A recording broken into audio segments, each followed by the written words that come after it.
Good day, everyone. Today, I want to talk to you about a powerful force that influences our daily lives. In ways we often don't notice. Norms. Norms are the unwritten rules of behavior that govern interactions within societies, communities, and groups. They are also ingrained in our lives that we often follow them automatically, without a second thought, but while they may go unnoticed, their impact is profound. So, what are norms? Norms are shared expectations of how people should behave in a given context. There are there are two types of norms. First is formal norms. These include laws, regulations, and official codes for conduct. For instance, stopping at a red light or paying some taxes. Next is informal norms. Informal norms, these are the unwritten rules of society.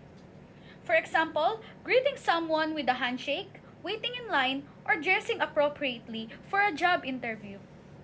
Norms exist across different levels of society, from international standards to local customs, and even within small groups like families or workplaces. They may vary depending on the context and evolve over time. So, why do norms matter? Norms play a critical role in ensuring the smooth functioning of society by promoting cooperation and minimizing conflicts. Here are some reasons why norms are so essential. First is social cohesion. Next is predictability and order. Next is moral and ethical guidance. Next is sanctions and accountability. Next, let's go on how the influence of norms on our behaviors.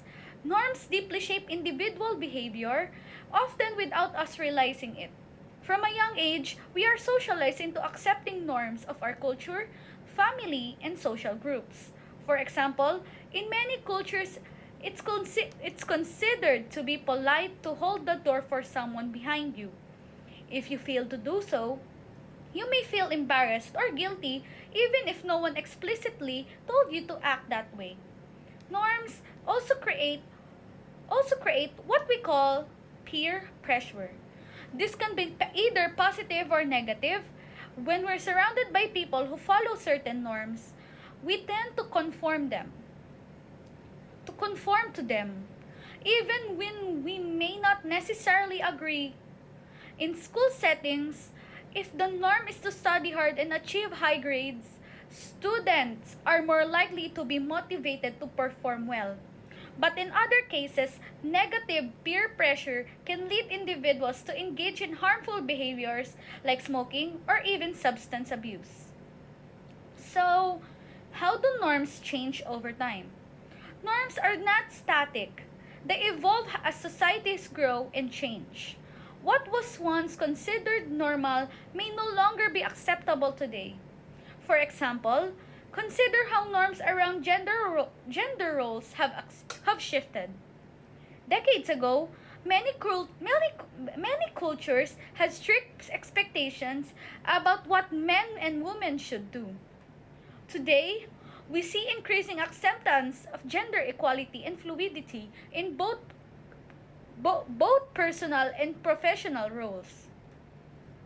Similarly, technology has changed norms, especially with the rise of social media.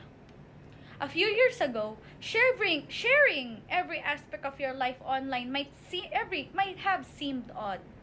Now, it has become a norm for many, influencing how we communicate and preserve privacy. Social movements also play a significant role in changing norms. Movements like civil rights, LGBTQ+ rights, and environmentalism have reshaped societal expectations, pushing for inclusivity, equality, and sustainability. In conclusion, norms are the invisible threads that hold society together. They guide our actions, foster cooperation, and they provide a framework for understanding right from wrong. While we may not always notice them, their influence is undeniable. As we move forward in an ever changing world, it's important to be aware of the norms that shape us and to challenge those that no longer serve us. After all, the power to change norms lies within each of us. And in doing so, we have the power to change society for the better. Thank you. Thank you. Thank you for listening.